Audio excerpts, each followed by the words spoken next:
Social media पर जैन समाज के सबसे लोकप्रिय जैन न्यूज चैनल महालक्ष्मी की ओर से आप सभी को सुबह 8 बजे सादर जैन करते हैं आज की शुरुआत। 2550वां वर्तमान जैन शासन नायक महावीर स्वामी जी का मोक्ष कल्याणक बस आ रहा है अब कार्तिक कृष्ण अमावस को। पर हाँ, उससे पहले लोग कह रहे हैं 12 को दिवाली क्यों नहीं मना रहे, 13 क्यों मना रहे, 12 को तो इस बार अनशन करना है, दिवाली नहीं कहना है। वैदिक संस्कृति के सबसे बड़े सामाजिक पर्व पर इस बार हमारे साधु संत सभी अनशन कर रहे हैं और हम सबको भी सहयोग देना है। इस बार रविवार 12 नवंबर को मत खाइए एक बार मिठाई, मत बांटिए एक बार मिठाई, मत कीजिए दिवाली मुबारक हो, दिवाली की शुभकामनाएं एक दिन मत कीजिएगा। प्रयास कीजिएगा कि उस दिन हम अपने संतों की तरह, अरे उन्होंने कोई हमारा ठेका नहीं लिया तीर्थों को बचाने के लिए, बल्कि हमारी जिम्मेदारी है कि चल अचल तीर्थों की सुरक्षा कर। और वह इस तरह आगे हो जाते हैं तो हमारा भी कुछ ना कुछ कर्तव्य फर्ज बनता है, ड्यूटी बनती है, जिम्मेदारी बनती है कि हम भी एक दिन नहीं करेंगे तो कुछ नहीं होगा। और जो बिल्कुल नहीं कर सकते हैं वो प्रोषद कर लें, आयम बिल कर लें, एक आसन कर लें, पर त्याग जरूर करिएगा। फिर 13 तारीख को मिलकर बनाएंगे दिवाली, खास दिवाली। कुछ आप चित्र देख रहे हैं, कुछ पुराने चित्र हैं। आप में से कई जाएंगे पावापुरी, बहुत खुशी की बात है, जाइए पावापुरी। कुछ जाएंगे श्री महावीर जी, जाइए। सबसे बड़ा मोक्ष कल्याण की जगह इस समय महावीर स्वामी की है पावापुरी, बिहार के अंदर। और कुछ की सबसे बड़ा अतिशय तीर्थ को जानता है श्री महावीर जी। कहाँ भी आप जाइए, उनके कुछ चित्र दिखाए हमने रोशनी के उस तरह के।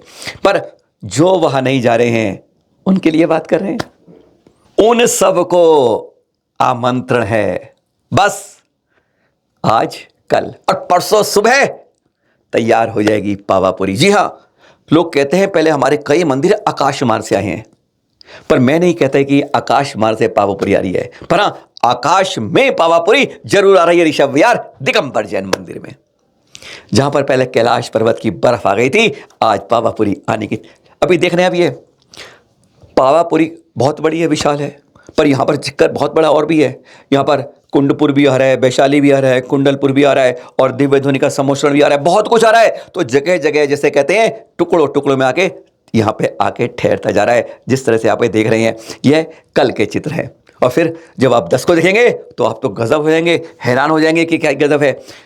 दिल्ली में पावापुरी आ रही है, दिल्ली में कुंडलपुर आ रहा है, दिल्ली में वैशाली आ रही है, दिल्ली में राजगीर आदि सम्मोषण जहाँ हुए वह आ रहे हैं। दिल्ली में वहाँ भी आ रही जो बचपन में उनका 7 मंजिला महल था नंदियाव्रत, उसके अंदर कैसे उन्होंने अपने 5 नाम बने वह भी आ रहा है।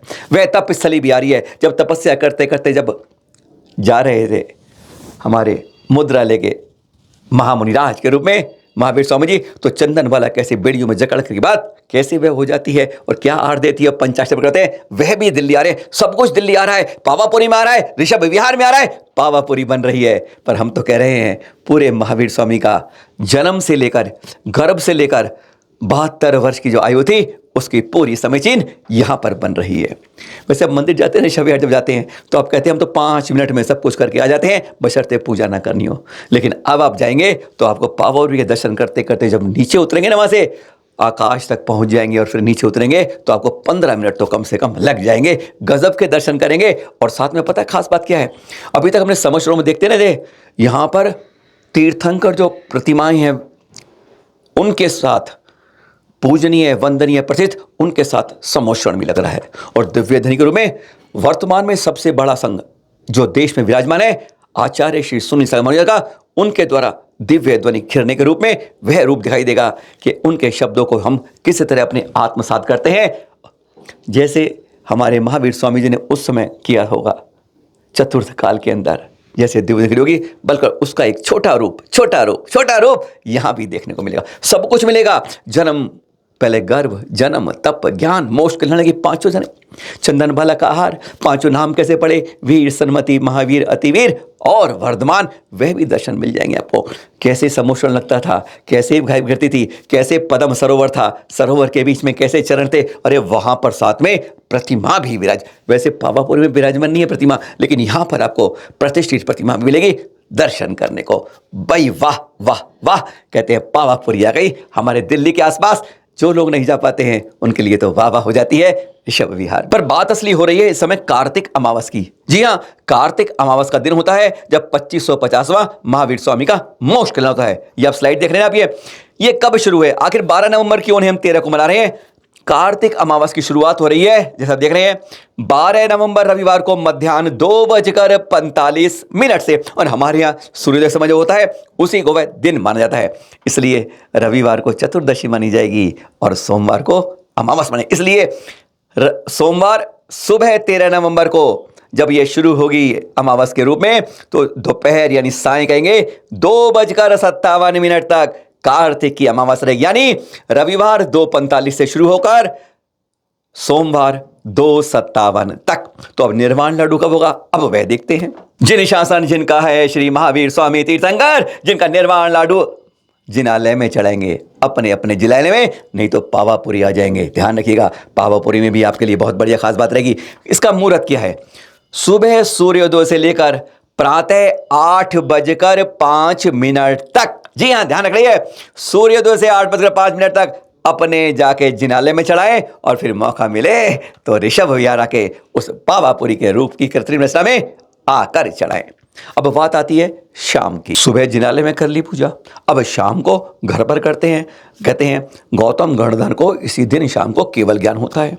कुछ लोग कह रहे हैं भाई 13 को क्यों करें, 12 को क्यों नहीं कर रहे केवल ज्ञान, दिवाली की शाम को भी मुहूर्त होता है। लेकिन नहीं, मालूम है उस दिन चतुर्दश अमावस उस समय नहीं है उस समय के अंदर, लेकिन पहले हमारे महावीर स्वामी को मोक्ष कल्याणक होता है, मोक्ष होता है, उसके बाद ही तो केवल ज्ञान होता है। इस बात को नियम बना के रख लें कि केवल ज्ञान पहले नहीं हो सकता, मोक्ष के बाद ही केवल ज्ञान होगा। इसलिए 13 नवंबर सायं को ही घरों में पूजा होगा। इसका सबसे बढ़िया मुहूर्त क्या है? पहले देखें, 3 तरह से मुहूर्त देखते हैं हम इसके जो हैं इसके। पहली बात करते हैं प्रदोष वेला की।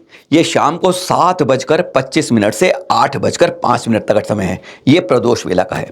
अगर वृष स्थिर लग्न से देखें तो हम 5:31 से 7:23 तक देख, ये ना गजेंद्र जी विद्वान, उनके द्वारा दिए गए पंचांग से देख रहे हैं आप। ये चर चौगड़िया में 5:25 से 7:05 तक है। अब आप सोचेंगे भाई हम ऐसे कैसे पूजा करें कि तीनों में यह शुभ मुहूर्त बन जाए, यानी प्रदोष वेला भी हो, वृश्चिक लगन भी हो, चर चौगड़ी भी हो। चलिए अब ये देखते हैं, तीनों को मिलाकर श्रेष्ठ समय बनता है सायं 5:25 से सायं 7:05, सोमवार 13 नवंबर को घर घर में पूजन के लिए। नोट कर लिए टाइम, सोमवार सायं 5:25 से 7:05 तक। हाँ ध्यान रखिएगा, उस दिन जितने दीपक कोशिश करिए, जो बड़े मंदिर हैं 2550 दीपक हमें जलाने ही हैं, कुछ भी हो जाए। पर हाँ असली बात, अयोध्या में इसके पूर्व संध्या में 11 लाख दीपक जलेंगे।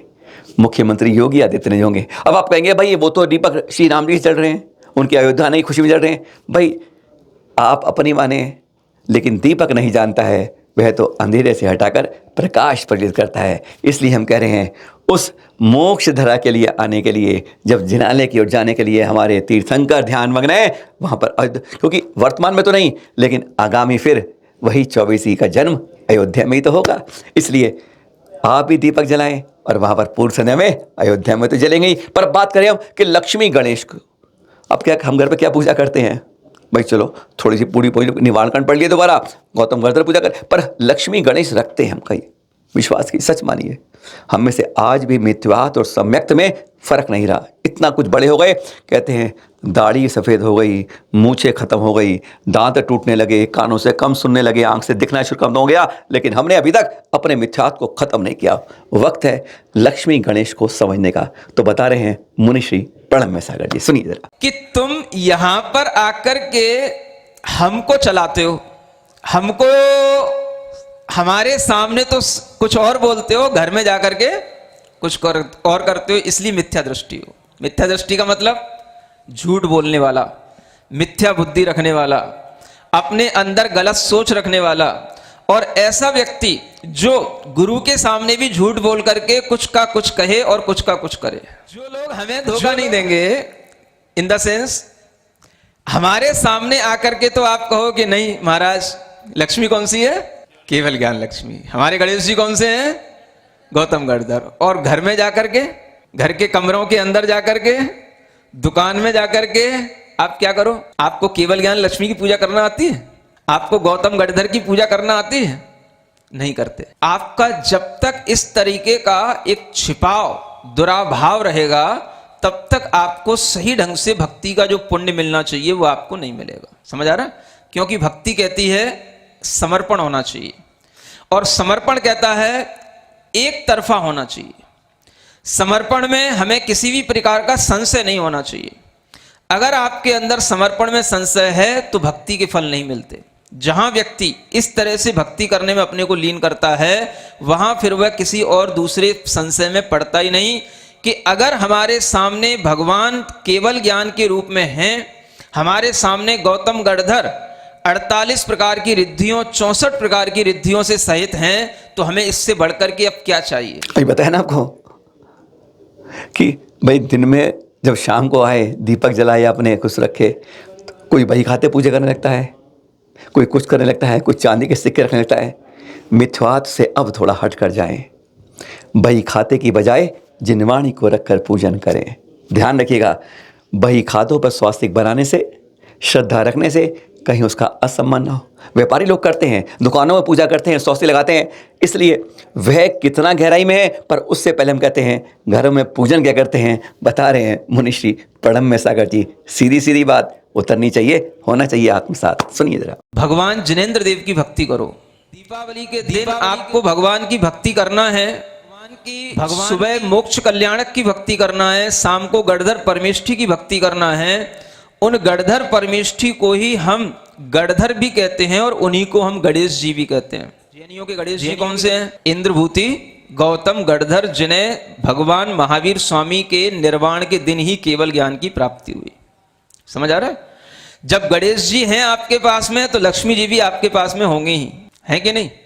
कौन सी लक्ष्मी है? जो हमारे अंदर ज्ञान है, ये ज्ञान ही पूर्ण रूप से विकसित हो जाए, यही सबसे बड़ी लक्ष्मी है, यही सबसे बड़ा वैभव है। क्योंकि लक्ष्मी किससे आती है? ज्ञान से आती है। समझ आ रहा है? जो लोग ज्ञान के माध्यम से लक्ष्मी प्राप्त करते हैं, उनके पास लक्ष्मी हमेशा बनी रहती है, और जिनके पास अपना कोई ज्ञान नहीं होता है, उनके पास लक्ष्मी आ भी जाती है और चली भी जाती है। दुनिया में बड़े बड़े कॉरपोरेट लेवल पर लोग काम करने वाले बड़े बड़े अरबपति लोगों के पास में भी लक्ष्मी कैसे रहती है? जब उनके पास अपना कोई ज्ञान होता है, अपनी बुद्धि होती है, तभी उनके पास में वो लक्ष्मी टिक पाती है। समझ आ रहा है? नहीं तो हर कोई दूसरी कंपनी वाला दूसरे पर अटैक करने को बैठा है। आदमी कैसे टिकता है? लक्ष्मी से नहीं टिकता है। किससे टिकता है? ज्ञान से टिकता है। ज्ञान अगर आपके पास में जितना बढ़ेगा, उतनी आपके पास में लक्ष्मी बढ़ेगी। केवल ज्ञान रूपी लक्ष्मी की उपासना करो। पूरे जैन समाज को ढेरों बधाई। भगवान महावीर निर्वाण महोत्सव समिति एवं संस्कृति मंत्रालय भारत सरकार के संयुक्त तत्वाधान में भगवान महावीर 2550वां निर्वाण महोत्सव का भव्य उद्घाटन रविवार 26 नवंबर प्रातः 10 बजे इंदिरा गांधी इंडोर स्टेडियम नई दिल्ली में, और साथ ही पाए 108 साधुओं का पावन सानिध्य। तो जो भी श्रद्धालु कार्यक्रम में आने के इच्छुक है, उनका नाम, पता एवं संपर्क सूत्र दिए गए नंबर पर 10 नवंबर 2023 तक भेज दे। जय जिनेंद्र।